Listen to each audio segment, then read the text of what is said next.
अगर आप या आपके कोई भी एस्पिरेंट सीबीएसई क्लास 12 के रिजल्ट में खुश नहीं है, अगर वो भी इस पूरी प्रक्रिया में है, तो मार्क्स बढ़ाने की अगर आप सोच रहे हैं तो वो आपके लिए बहुत बड़ा एक रॉन्ग डिसीजन होगा, क्योंकि इंपॉर्टेंट अपडेट शायद आप नहीं जानते हैं। सीबीएसई ने आंसर शीट की चेकिंग के लिए ऑनलाइन प्रोसेस जो कि 19 मई 2026 से यानी कि 19 मई से शुरू कर दिया है। और ये प्रोसेस के लिए आप अब बाकी वीडियोस भी देख सकते हैं, लाइक हाउ टू अप्लाई। लेकिन इस बार डिजिटल तरीके से कॉपियां चेकिंग करने के सिस्टम जैसे कि ऑन स्क्रीन मार्किंग यानी कि ओएसएम सिस्टम या फिर कहे सीबीएसई के ये पूरे प्रक्रिया जो कि ओएसएम पे काफी ज्यादा एक विवाद छिड़ा हुआ था, लेकिन अब इसी पे सीबीएसई काम कर रहा है। स्टूडेंट्स को अपनी आंसर शीट खुद चेक करने के लिए एक शानदार मौका भी मिलेगा, लेकिन ध्यान देना जरूरी है आपके लिए कि इस प्रोसेस में मार्क्स बढ़ाने के साथ साथ अब घट भी सकते हैं। ऐसा नहीं है कि आपके अब मार्क्स बढ़ेंगे, सीबीएसई ने बड़ा रिलीफ दिया है। इस पूरी जानकारी को आपके लिए ध्यान से समझना बहुत इंपॉर्टेंट है। शायद अगर आप एस्पिरेंट है या फिर अगर आप पेरेंट है तो ये आपके लिए बहुत जरूरी है। बोर्ड ने इस बार गणित बदला है। इस पूरे प्रोसेस को दो अलग अलग स्टेजेस में डिवाइड किया है, दो अलग अलग स्टेजेस में बांटा है, जिसे स्टेप बाय स्टेप पूरा करना होगा। पहले स्टेज में स्टूडेंट को अपनी जांची हुई यानी कि अपनी वेरीफाई की आंसर शीट को स्कैन फोटोकॉपी ऑनलाइन मिलती है, और इसके लिए अब एप्लीकेशन प्रोसेस शुरू भी हो चुका है अप्लाई करने के लिए। लेकिन इसकी आखिरी तारीख जो कि 22 मई 2026 है और अब इसको एक्सटेंड भी कर दिया गया है। तो जब आपको स्कैन कॉपी मिल जाएगी तब आप दूसरे फेज के लिए अप्लाई कर सकते हैं, वो भी सिंपली एंड इजीली। इसमें आप या तो मार्क्स की काउंटिंग में गलती अगर करेंगे तो वो वेरिफिकेशन आपको करवाना होगा, या फिर पूरे आंसर्स का एक मूल्यांकन यानी कि पूरा प्रोसेस को दोबारा से रिपीट करना होगा। इस पूरे दोनों स्टेजेस की बात अलग है, यानी कि इस प्रोसेस के लिए 26 मई से लेकर शुरू होंगे कार्य और जिसमें 29 मई तक ये पूरी प्रक्रिया चलेगी। अगर कोई स्टूडेंट अपनी आंसर शीट की स्कैन कॉपी डाउनलोड करना चाहता है तो उसका ये पूरा तरीका बहुत ही आसान और इजी होगा। लेकिन सबसे पहले सीबीएसई की ऑफिशियल वेबसाइट आपको एक्सप्लोर करनी होगी। cbse.gov.in ऑफिशियल पर्टिकुलर वेबसाइट है। होम पेज पे जाइएगा, नीचे स्क्रॉल करके वेरिफिकेशन प्रोसेस के ऑप्शंस आपको कई सारे मिल जाएंगे। इन सभी ऑप्शन को एक्सप्लोर आपने करना है, देन एक नया पेज खुलेगा, वहां पे click here to apply online ये ऑप्शन आपको मिलेगा। बस इस ऑप्शन पे जाते ही आपने क्लिक करना है। अब स्टूडेंट को अपना रोल नंबर और एडमिट कार्ड आईडी ये दोनों चीजें इंपॉर्टेंट है, जिसे डाल के आपने बस लॉगिन करना है, ये 2 स्टेप्स के साथ। लेकिन लॉगिन होते ही फोटोकॉपी मॉड्यूल ओपन होगी।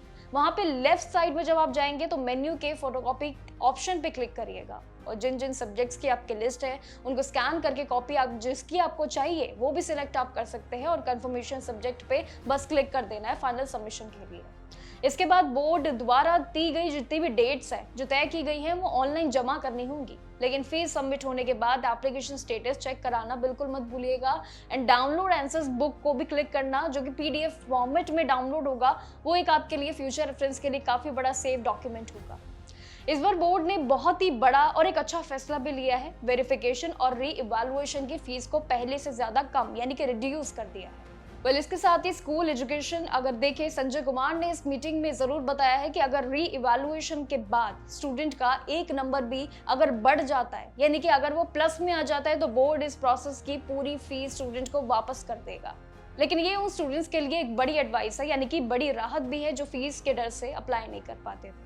अक्सर स्टूडेंट्स के लिए परेशानियां होती थी, पेरेंट्स को लगता था कि री इवैल्यूएशन के लिए अप्लाई करने से मार्क्स हमेशा बढ़ जाते हैं, बट ऐसा नहीं है। इसके लिए गणित को जानना जरूरी है, यानी कि ये जो फॉर्मूला है आपके दिमाग में ये गलत है।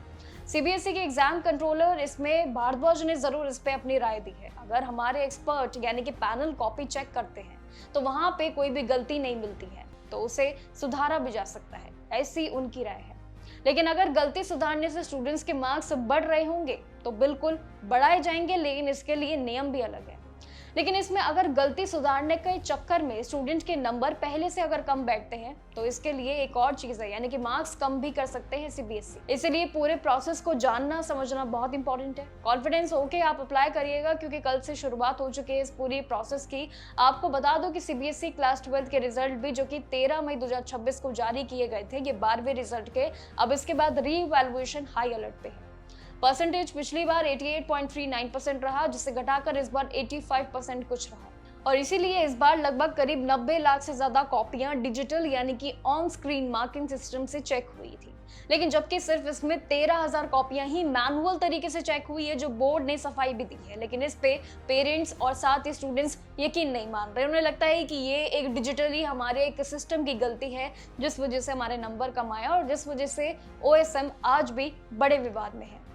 वेल, अभी के लिए क्लैरिफिकेशन CBSE दे चुका है, आगे की टिप्पणी भी जरूर क्लैरिफाई कर रहा है। बाकी जो भी जानकारी रहेगी आपके साथ शेयर करेंगे। तब तक के लिए नमस्कार और देखते रहिएगा जागरण जोश।